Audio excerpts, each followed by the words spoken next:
말씀은 요담의 나무 비유로서 굉장히 유명한, 그래서 아마 교회를 좀 다닌 사람들은 다 알고 있는 이런 말씀인 것 같습니다. 요담은 그 아버지가 기드온입니다. 그래서 기드온이 간헐적인 성령이 임해서 하나님과 교통하고 또 전쟁에서 나가서 이기고, 근데 이렇게 할 때 성령님과 항상 교통하는 이러한 아버지였던 것을 볼 수가 있습니다. 근데 이 요담도 그 아버지의 그 간헐적인 성령을 받아서 나무 비유를 예언한 것, 이런 것인데, 그 예담이 이것을 준비해서 이런 말을 그 산에 올라가서 한 것이 아니고 갑자기 한 말인데도 이것이 이솝우화와 같은 것이 아니라 예언적인 저주를, 그리고 예언적으로 이렇게 될 것이라는 것을 그들에게 선포한 것을 볼 수가 있는 것입니다. 요담의 나무 비유는 그 자체가 인간을 비유하고 있는 이런 내용인 것을 볼 수가 있는데, 사람들이 왕을 삼고 싶어서 하는 그 마음을 나무들에 비유해서 이렇게 한 것입니다. 그래서 이제 그 나무들이 제일 먼저 찾아간 것이 감람나무를 찾아갔고, 그 다음에 두 번째로는 무화과 나무를, 그 다음에 세 번째는 포도나무를 찾아갔습니다. 차례로 찾아가서 왕이 되어달라고 했더니 그들이 거절을 했습니다. 그래서 마지막에 이제 가시나무한테 가서 왕이 되어달라고 이렇게 부탁을 하는 이런 내용인 것을 우리가 볼 수가 있는데, 감람나무, 무화과나무, 그리고 저 포도나무는 자기에게 있는 열매, 자기에게 주신 하나님의 은사로 하나님을 기쁘게 하고 사람을 기쁘게 해야지, 나는 사람들을 기쁘게 하고 하나님 이렇게 할 수는 없다, 이렇게 하면서 자기가 왕이 되지 않을 것이라는 것을 하는 이런 왕이 볼 수가 있는 것입니다. 그래서 내가 어찌하여서 하나님을 기쁘게 하는 것을 빼어놓고 사람을 기쁘게 하는 것을 이렇게 해놓고 내가 어떻게 왕이 될 것인가 하고 겸손하게 이렇게 거절하는 이런 모습을 볼 수가 있고, 그래서 이 세 나무는 기드온과 또 기드온의 아들, 또 손자들, 또 이런 거를 비유하는 것으로서 정신이 똑바로 박혀 있는 사람들, 오늘날로 치면 정신이 똑바로 박혀 있는 성도들을 비유를 하고 있는 이런 모습을 볼 수가 있는 것입니다. 그래서 이 사람들이 어디에 가치를 두고 있느냐, 하나님께서 자기에게 주신 은사, 이것에 대해서 가치를 두고 있는 것이로서 그 하나님께서 주신 은사를 가지고 사람을 기쁘게 하고 하나님을 기쁘게 하는데, 또 이렇게 하는 것이 왕 되는 것보다 훨씬 더 가치 있는 것이라고 이렇게 생각하는 이런 것을 볼 수가 있는데, 마지막으로 가시나무에게 가서 아왕 되달라고 했을 때에 이 가시나무는 조건부 승낙을 합니다. 내가 나한테 와서 거해라, 이렇게, 그러면 내가 너에게 왕이 되어줄게, 이렇게 하는 것을 볼 수가 있는 것입니다. 그러니까 내 통치 안에 와서 거하라는 것입니다. 내 통치를 받고 살으라고, 그럼 내가 너의 왕이 되어주겠다라고 얘기를 하는데, 이것은 아비멜렉을 상징하는 이런 것을 볼 수가 있는데, 그러면서 이제 그랬을 때 내 통치에 들지 않으면 나에게서 불이 나가서 너희들을 살려버리겠다, 이렇게 했을 때, 하나님께서는 그랬을 때에 그것이 잘못 통치를 할 때는 하나님께서는 이제 그들에게서 불이 나와서 이 아비멜렉을 살려버릴 것을 예언하는 이런 내용으로 되어 있는 것을 볼 수가 있는 것입니다. 우리가 하나님을 믿다가 복을 누리는 것이지, 우리가 세상에 야망을 두고 살다가 세상을 쫓아가면 하나님께서 이것저것, 이것을 가지고 저것을 치고 또 저것을 가지고 이것을 친다는 것을 우리들에게 말씀을 하고 있는 것입니다. 그래서 저와 여러분은 하나님께서 주신 은사를 가지고 하나님을 기쁘게 하고 사람을 기쁘게 하시기를 우리 예수님의 이름으로 축원을 드립니다. 7절 말씀 보시겠습니다. 사람들이 요담에게 그 일을 알림해 요담이 그리심산 꼭대기로 가서 서서 그의 목소리를 높여 그들에게 외쳐 이르되, 세겜 사람들아 내 말을 들어라, 그리하여야 하나님이 너희의 말을 들으시리라. 이게 알림해, 그러니까 뭐를 알렸느냐, 그때 우리가 먼저 시간에 보았듯이 그 세겜 사람들과 밀로 사람들이 아비멜렉을 상수리 나무 아래에서 왕으로 등극식을 하는 이런 모습을 봤습니다. 그 등극식을 하는 모습을 보면서 어떤 사람이 그것을 그 요담에게 가서 알리는 이런 것이 되겠습니다. 그래서 요담이 이 소식을 듣자마자 한 것이 무엇이냐?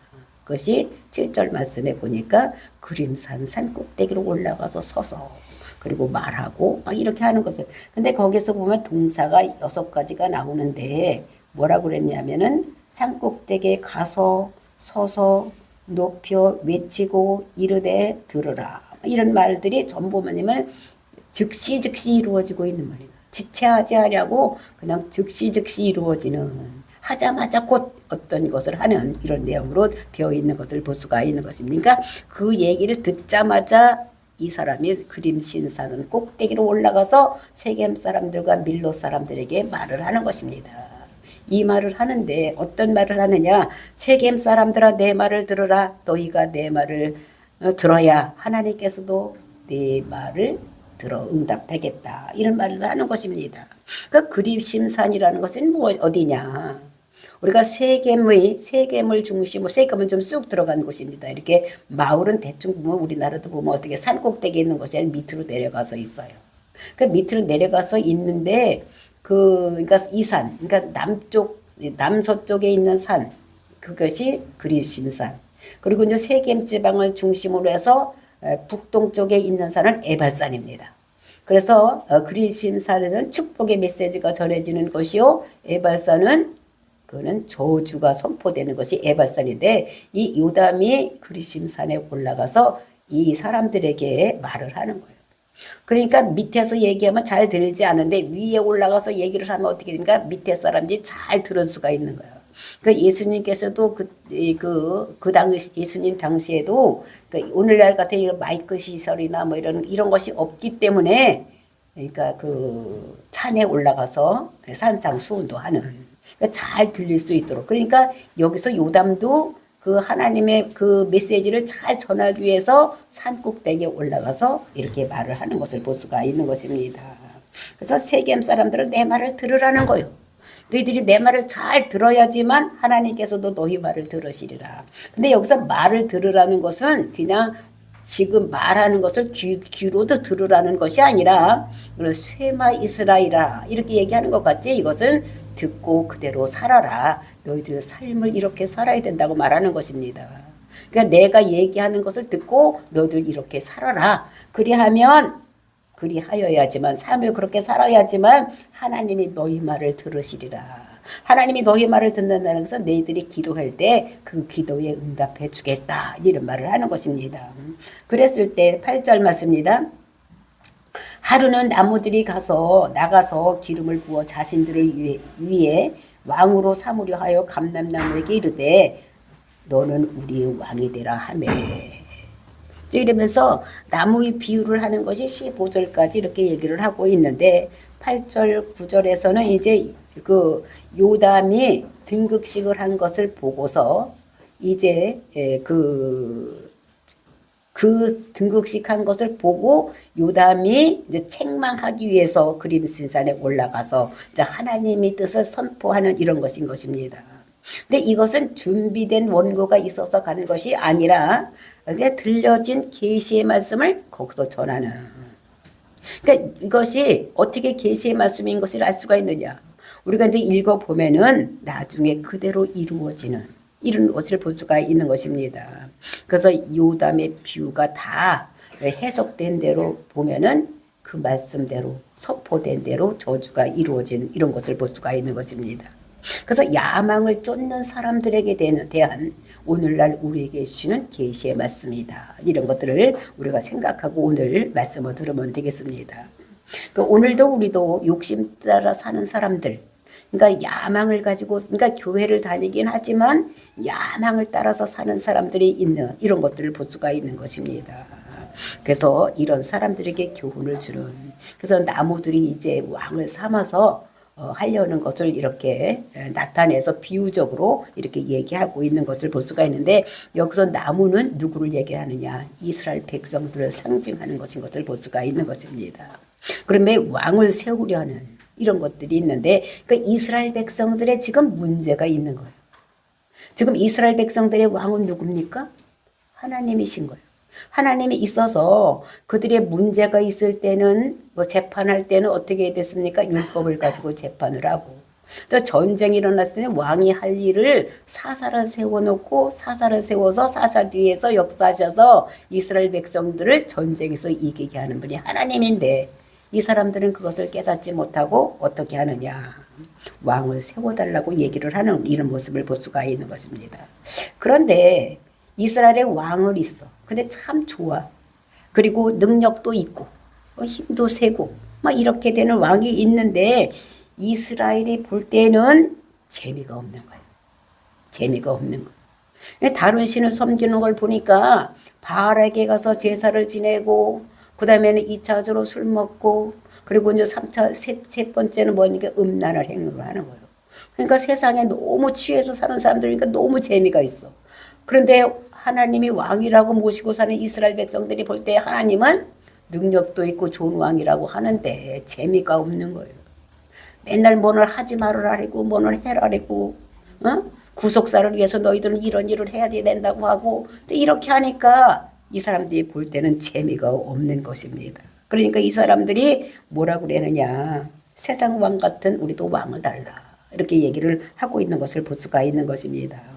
그래서 나무들이 기름을 부어서 이제 세우려고 감람나무에게서 왕이 되어달라고 하는 것이 이제 9절 말씀인 것을 볼 수가 있어요. 그랬을 때에 감람나무가 뭐라고 말합니까? 감람나무의 대답이 감람나무가 그들에게 이르되 내게 있는 나의 기름은 하나님과 사람을 영화롭게 하나니 내가 어찌 그것을 버리고 가서 나무 위에 우쭐대려 한지라. 그러니까 감람나무에 가서 우리가 왕이 되어달라. 그러니까 이스라엘에서 제일 좋은 나무는 무엇인가 하면 감람나무입니다. 그러니까 오리브유. 이제 그 오리브유를 이제 이렇게 사람에게 유익하고 그래서 그것이 엄청나게 많이 있어 좋은 오리브유이기 때문에 많은 사람들에게 이게 재배가 되고 또 그것을 가지고 수입원을 삼는 이런 나무가 올리브나무인 것을 볼 수가 있는 것입니다. 그래서 모든 제사에 쓰여지는 기름이 뭐냐면 이게 올리브유예요. 그러니까 그것이 하나님의 영광을 위해서 모든 제사에는 올리브유가 없으면 안 되는 거예요. 또 사람들도 그 올리브를 먹고 우리가 사는 이런 것인 것을 볼 수가 있는 것입니다. 그랬을 때 이 올리브나무를 볼 때 내가 하나님 앞에 갈 때도 올리브가 있어야 되고 사람들도 이게 기쁘게 하는 영광스럽게 하는 것인데 내가 이것을 해야 될 일을 제쳐놓고 내가 어떻게 왕노릇을 하겠냐 이렇게 얘기를 하는 것입니다. 그러니까 기름 부어서 세웠다는 것은 기름을 이스라엘 백성들은 선지자를 세울 때 또는 왕을 세울 때 또는 그 제사장을 세울 때 이제 기름 부어서 이렇게 세우는 이런 것인 것을 볼 수가 있는 것입니다. 그랬을 때 이 왕 세웠겠다 이렇게 했을 때 감람나무는 나는 그렇게는 못하겠다라고 얘기를 하는 것을 볼 수 있는 것입니다. 이제 그랬더니 나무들이 제일 가는 올리브가 왕이 안 되겠다고 하니까 그 다음 나무로 가는 거예요. 그게 무화과 나무입니다. 그것이 10절 말씀입니다. 나무들이 또 무화과 나무에게 이르되 너는 와서 우리 왕이 되라 하며 그래서 이제 2차적으로 무화과 나무한테 가서 우리 왕이 되어달라. 그때는 그 대답이 11절입니다. 무화과 나무가 그들에게 이르되 나의 단곡과 나의 아름다운 열매를 내가 어찌 버리고 가서 나무들이 우쭐대리 한지라. 그러니까 무화과 나무에게는 열매가 나는데 그 열매가 단 거예요. 그 당시는 오늘날 같이 설탕이 있거나 이런 것이 없었기 때문에 단맛을 내기 위해서 무화과 나무를 짜서 조청을 만들어서 쓰던 이런 시대. 그리고 그 열매가 아름다워서 많은 사람들에게 먹을거리가 되었던 이런 것인 것입니다. 그러니까 하나님이 주신 것이 최고의 그 단맛을 내고 또 아름다운 그 먹거리를 주는데 내가 그것을 하지 않고 내가 어떻게 왕이 되겠느냐. 나는 그렇게 우쭐대는 일은 하지 않겠다라고 한마디로 딱 거절을 하는 이런 모습을 볼 수가 있는 것입니다. 그랬을 때 이 나무들이 또 어떻게 하느냐. 그것이 12절 맞습니다. 나무들이 또 포도나무에게 이르되 너는 와서 우리 위에 왕이 되라 하매. 이 나무들이 누굴 찾아가려면 포도나무를 찾아 세 번째로. 근데 이 포도나무는 사실 나무라고 하지만 나무도 아닙니다. 그렇죠? 나무도 아니고 또 이것도 나무도 아니고 또 이거는 제목으로도 쓸 수도 없는 거예요. 그 나무도 아니고 제목도 아닌 이 포도나무를 또 찾아간 것입니다. 그래서 찾아가서 뭘 하려냐면 우리 왕이 돼달라고. 그랬더니 포도나무의 대답이 뭐라고 합니까? 13절 맞습니다. 포도나무가 그들에게 이르되 하나님과 사람을 기쁘게 하는 내 포도주를 내가 어찌 버리고 가서 나무 위에 우쭐대리고 하니라. 그 자기는 포도나무가 포도주를 따서 그것을 가지고 하나님을 기쁘 영광스럽게 하고 사람을 기쁘게 한다는 것입니다. 우리가 이 포도주는 뭐냐면은 하나님께 제사를 지낼 때 제일 먼저 제사를 지내는 것이 어떤 제는 전제를 드리는데 그 전제를 드릴 때는 뭘 드리냐? 포도주를 드리는 것입니다. 그러니까 이 포도주가 없으면 하나님께 제사를 지낼 수가 없는 거예요. 예배를 오늘날 얘기하면 예배를 드릴 수가 없는 거예요. 그러니까 내가 그거를 안 하고 내가 어떻게 너희들에게 왕 되어서 내가 어떻게 우쭐댈 수가 있겠냐. 그리고 이제 그 예수님으로 해서 우리가 기뻐하는 그 창세기 49장을 보면 그 모든 우리의 옷을 포도주에 빨며 이제 이렇게 얘기를 하는데 그 포도주에 옷을 빤다는 것은 포도주로 우리의 모든 것을 깨끗하게 씻는다 이런 얘기를 하는 것입니다. 근데 이런 일을 하는데 그런 일을 하지 않고 내가 어떻게 너희들에게 왕이 돼서 우쭐댈 수가 있겠냐. 한마디로 이제 거절하는 이런 것을 볼 수가 있는데 근데 이것은 기드온과 그 아들들과 그 손자들 들의 그 정신 세계를 이제 우리들에게 비유로 말씀해서 주시는 이런 것을 볼 수가 있는 것입니다. 그러니까 하나님께서 나에게만 주신 은사를 가지고 하나님과 사람들을 영화롭게 하고 또 사람을 기쁘게 하는 이런 일이 내게 있는데 내가 어떻게 가서 너희 위에 군림하면서 내가 그렇게 하겠냐. 우쭐대고 이런 일을 하겠냐. 나는 그렇게 하지 않겠다고 말하는 것입니다. 그러니까 이것은 왕 되는 것보다 오늘날로 얘기하면 대통령 되는 것보다 낫다는 거예요. 왜냐하면 상급이 다르기 때문에 상급이 있는 거예요. 그러니까 우리 하나님 나라는 좀 특별한 나라입니다. 하나님 나라는 섬기는 나라예요. 높아지는 나라가 아니라 섬기면서 높아지는 이런 나라인 것을 우리가 볼 수가 있습니다. 예수님께서도 말씀하시기를 내가 이 세상에 온 것은 너에게 섬김을 받으려고 하는 것이 아니라 너희들을 섬기려고 왔다. 이렇게 말씀하시면서 이 하나님 나라는 특별한 나라예요. 섬기어야지 상을 받는 나라. 이제 이런 것인 것을 그래서 교회의 권위는 섬김에서 나오는 것이다. 자기가 권위를 막 세워서 나오는 것이 아니라 다른 사람을 잘 섬김으로 인해서 그것이 나오는 이런 것인 것을. 그래서 우리에게 주신 은사를 가지고 다른 사람을 섬길 때 이제 권위가 나오는 이런 것인 것을. 그래서 어떻게 섬겼느냐에 따라서 그 상급이 달라지는 이런 것인 것을 볼 수가 있는 것입니다. 그랬을 때 14절 보니까 이에 모든 나무가 가시나무에게 이르되 너는 와서 우리 위에 왕이 되라 하며. 그러니까 첫 번째도 감람나무 최고의 나무에 가졌더니 그 감람나무가 안 한다고 그랬지. 또 두 번째 나무가 무화과나무한테 갔더니 이들도 거절을 하지. 세 번째 포도나무한테 갔더니 거절을 당하냐. 그러니까 이제 가시나무를 찾아갔던 것을 볼 수가 있습니다. 가시나무는 아비멜렉을 얘기를 하는 것입니다. 그러니까 야망을 가진 자. 근데 이런 사람, 그래서 왕이 되어달라고 했더니 이가 오케이 하는 거예요. 내가 되겠다. 조건부로 걸고 하는데 뭐냐면 15절 맞습니다. 가시나무가 나무들에게 이르되 만일 너희가 참으로 내게 기름을 부어 너희 위에 왕으로 삼겠거든 와서 내 그늘에 피하라. 정말로 너희들이 나를 왕으로 삼아 기름 부어서 나를 왕으로 삶으려면 너희가 내 그늘에 와서 피하라는 거예요. 그러하지 아니하면 불이 가시나무에서 나와서 레바논의 백향목을 살을 것이니라. 그러면서 내 그늘에 와서 거하라고 얘기니까 이 그늘이라는 건 통치와 보호를 나타내는 것입니다. 그러니까 통치하겠다는 거예요. 너희들은. 그 너희들을 보호하지만 통치도 하겠다는 거예요. 우리가 다니엘서 4장을 보면은 고가 높은 나무가 있어서 그 나무가 있는데 거기에 이제 그림자도 있고 그래서 거기에 새들이 와서 깃들고 많은 짐승이 와서 노는 그 느부갓네살을 얘기할 때 이게 나무로 통해서 얘기하는 것을 볼 수가 있는데 그래서 통치 안에 들어오라는 거예요. 들어오지 아니하면 어떻게 되겠다고? 불을 나한테서 불이 나가서 너희들을 네 번 은혜 백향목을 살릴 것이다.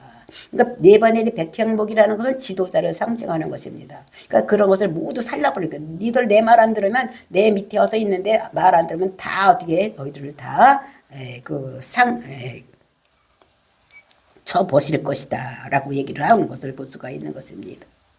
그래서 이 나무의 최고의 그런 나무가 세겜을 치고 이제 거기 있는 사람들을 치고 근데 드네 와서 있을 때 치고 그 다음에 또 그 말을 안 들으면 불이 나와서 그 사람을 친다는 거예요. 또 그게 잘못되었을 때 어떻게 하면 또 나무들이 그때 있던 나무들이 거기서 불이 나와서 세겜 사람 밀로 사람들이 불이 나와서 그 가시나무를 치겠다고 이렇게 얘기하는 것을 볼 수가 있습니다. 그래서 통치권을 피해서 가면 불이 나와서 치고 또 통치권자가 잘못해도 또 그 백성들이 치는 이런 것이라는 것을 얘기를 하고 있는데 전 세계적으로 왕이 없는 나라는 이스라엘밖에 없습니다. 다 왕이 있는 이런 것인 것을 볼 수가 있는데 왜 왕이 없느냐 이스라엘에는. 저기 쳐들어오면 사사 하나 세워서 왕이 다 이기게 하면 되는 것입니다. 그러니까 얼마나 좋습니까? 왕이 필요 없어. 왕이 필요 없으니까 왕궁도 필요 없고 군인도 필요 없고 다 필요 없는 거예요. 군사도 필요 없고. 그러니까 아들들 낳아서 군인 보낼 필요도 없고 그 다음에 왕이 있으면 어떻게 됩니까? 또 왕이 또 부인들 이쁜 사람은 다 데려다가 마누라 삼지. 또 그 사람들 먹여 살리느냐고 뭐 해야 됩니까? 거기 가서 무수리 같은 사람들은 가서 여자들은 또 가서 일을 해야지 돼. 그렇게 하려면 또 그 군사들 먹여 살리고 왕궁 지어야 되고 이렇게 하려면 그 사람 먹여 살리느냐고 우리들이 세금을 많이 내야 되는 거예요. 그러니까 대통령 한 사람 모시려면 어떻게 됩니까? 많은 우리가 세금을 내야 돼요. 군사들 군인들이 요새는 어떻게 월급도 많이 받으니까 우리가 세금을 더 많이 내서 그런 걸 모두 충당을 해야 되는 이런 것인 것을 우리가 알아야지 되는 것입니다. 근데 이 사람들은 그거를 못 해보고 옆에 있는 나라들을 보니까 그냥 군사들 와서 열심히 뭐 훈련하더니 막 이런 걸 보니까 자기들도 그렇게 하고 싶은 거예요. 이제 이런 것들을 보면서 정말 우리도 왕이 많으면 많을수록 국회의원 수가 많으면 많을수록 우리는 어떻게 되느냐 세금을 많이 내야 되는 이런 이 상황인 것을 우리가 알아야 돼. 사실은 우리의 왕이 하나님만이 왕이 되시고 이렇게 살면은 우리는 세금 안 내도 살 수 있는 이런 사회를 살 수가 있는 거예요. 근데 왕도 있지 국회의원들도 있지 뭐 많은 권력자들이 있으니까 그거를 다 먹여 살리는 이 치닫거리를 누가 해야 되느냐? 다 국민들이 해야지 되는. 근데 이렇게 좋은 나라에 살면서도 그게 좋은지를 모르고 어떻게 됩니까? 이렇게 하려고 하는 왕 달라고 하는 이런 모습을 우리가 보면서 정말로 우리는 그 또 야망 가진 사람들에게 부합이 되어서 이렇게 되는 이런 모습을 우리가 여기서 볼 수가 있는 것입니다. 그래서 이것을 한 번도 경험하지 못한 세상 저 가시나무에서 붙어 살면 거기에 찔리는 거고 또 거기서 통치권에 안 들어가면 나와서 불로 살리고 또 이쪽에서 또 어떻게 되면 그 통치권을 반대하기 위해서 또 찌르고 이렇게 하는 힘들고 어려운 세상이 있다는 것을 우리가 알아야 되는 것입니다. 이제 그러면서 16절부터 22절까지는 이제 그거에 대한 해석에 대한 이야기를 하고 있는 것을 볼 수가 있습니다.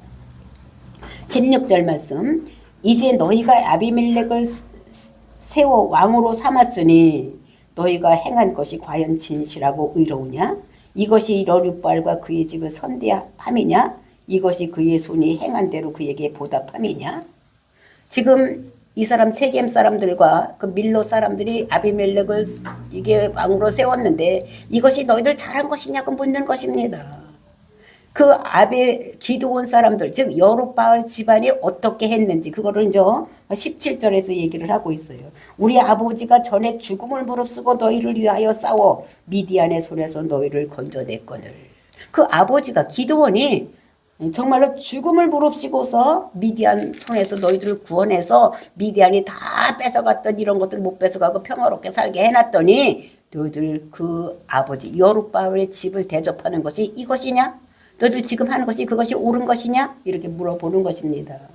그러면서 18절 너희가 오늘 일어나 우리 아버지 입을 쳐서 그의 아들 70명을 한 바위 위에서 죽이고 그의 요종의 아들 아비멜렉이 너희 형제가 된다고 그를 세워 세겜 사람들 위에 왕으로 삼았도다.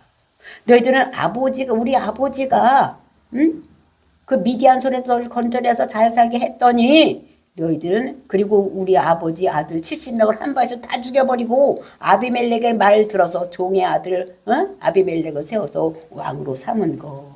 그렇게 했다는 것이요. 그러니까 너희들 잘못했다는 것입니다. 그러면서 19절 만일 너희가 오늘 여룻바알과 그의 집을 대접한 것이 진실하고 의로운 일이면 너희가 아비멜렉으로 말미암아 기뻐할 것이요 아비멜렉도 너희들 말미암아 기뻐하리라.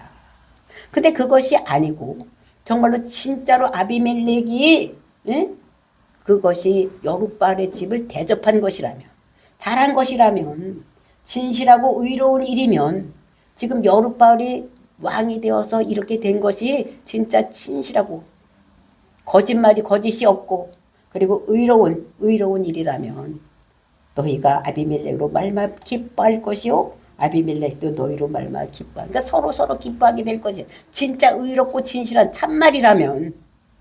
근데 이거는 어떻게 속임수에 의해서 자기가 왕 되려고 야망해서 아비멜렉이 정말로 그 사람들 세겜 사람들과 밀로 그 부족들을 충동질해서 왕이 된 이제 이런 자들인 것을 볼 수가 있는 것입니다. 그래서 이것이 너희들 잘한 것이냐? 잘못한 것이면 너희들 어떻게 될 것인가? 그것이 20절입니다. 그렇지 아니하면 아비멜렉에서 불이 나와서 세겜 사람들과 밀로의 집을 살을 것이오. 너희들 진짜 기드온의 집을 대접해서 이렇게 한 것이 진실이라면 잘 되겠지만 근데 그렇지 않고 반대가 되었다면 너희들 야망과 이런 것을 가지고 했다면 아비멜렉에서 불이 나와서 세겜 사람과 밀로의 사람은 집을 살을 거라는 거예요. 그리고 세겜 사람들로 말미암아 밀로의 집에서 불이 나와서 아멜렉을 살을 것이다. 아비멜렉을 살을 것이라는 거예요. 그러니까 서로 어떻게 찌르고 불살라서 서로 죽는 이런 일이 일어날 것이라는 거죠. 또 이런 것들을 얘기하고 있는 이런 모습을 볼 수가 있습니다. 정말 이것을 보면서 우리나라 정치 형태를 볼 수도 있는 것이 정말로 우리나라를 위하고 우리나라의 국민들을 위하는 그런 지도자가 누군지를 우리가 잘 생각하고 뽑아야지 정말로 가시나무 같은 이런 대통령 이런 국회의원들을 뽑아서는 안 될 거. 자기 야망 자기의 무엇을 가지고 하는 사람을 뽑으면 안 돼. 그렇게 되면 그런 야망을 가진 사람을 뽑으면 어떻게 돼? 서로 불이 나와서 서로 쳐서 죽을 수밖에 없는 이런 것들을 우리들에게 말씀하고 있는 것을 볼 수가 있는 것입니다. 이제 이것을 보면서 요담이 이것을 말하는 것은 이 요담이 지어내서 한 얘기도 아니고 하나님께서 계시로 줘서 우리에게 이때 여기 사람들에게 말한 것이 오늘날 우리에게도 말하는 거예요. 그러니까 우리가 정신을 똑바로 차리고 어떤 대통령을 대통령으로 뽑아야 되는지 어떤 국회의원을 국회로 보내서 우리나라를 잘 이끌어 나갈 수 있도록 해야 되는지를 우리가 잘 알아야지 되는 것입니다. 그러니까 서로 찌르는 사람을 어떻게 대통령으로 세워놓으면 또 국회의원으로 세워놓으면 서로 죽게 되는 이런 것이 일어난다는 것을 우리들에게 말씀하고 있는 거예요. 그러니까 사사기를 설교하기가 쉽지를 않습니다. 근데 우리 교회는 다행히도 내가 막 이런 설교를 해도 누가 어떻게 할 사람이 아무도 없어. 그러니까 성경대로 그대로 어떻게 설교를 할 수가 있는 것입니다. 근데 큰 교회에서 만약에 이런 설교를 하게 되면은 어떻게 하겠습니까? 찔리는 사람이 있겠죠. 거기에 해당하는 사람이 있을 거예요. 막 이혼 문제를 얘기를 한다든지 막 동성애 문제를 얘기를 한다든지 막 강단에서 그런 얘기가 오면 어떤 사람이 찔린 사람이 있을 것 같아서 그런 얘기를 못하는 거예요. 그래서 제가 어떨 때는 생각할 때는 나는 내가 하고 싶은 얘기는 다 할 수 있어. 내가 하고 싶은 얘기는 다 할 수 있다는 생각. 그러니까 작은 교회가 좋은 것도 있구나. 큰 교회가 좋기도 하지만 이 사람 눈치 보고 저 사람 눈치 보느냐고 어떻게 해요? 성경을 강해 설교를 못하는 것입니다. 여기 보면 조금 따고 저기 보면 조금 따서 얘기할 수밖에 없는 이런 것들을 보면서 정말로 우리나라를 하나님 나라를 위해서 또 우리에게 은사 주신 것을 가지고 우리가 정말로 살아가야 되는, 하나님이 기쁘게 하고 사람을 기쁘게 하는 우리가 이런 생활을 해야 되는 것이지, 사람의 눈치 보고 서로 찌르는 이런 것을 해서는 안 된다는 것을 우리들에게 말씀하고, 정말로 우리는 우리에게 주신 은사를 가지고 하나님을 영화롭게 하고 살다가 정말 하나님부터 긍삼국 받는 저와 여러분이 되시기를 예수님의 이름으로 축원을 드립니다. 다 같이 기도하겠습니다.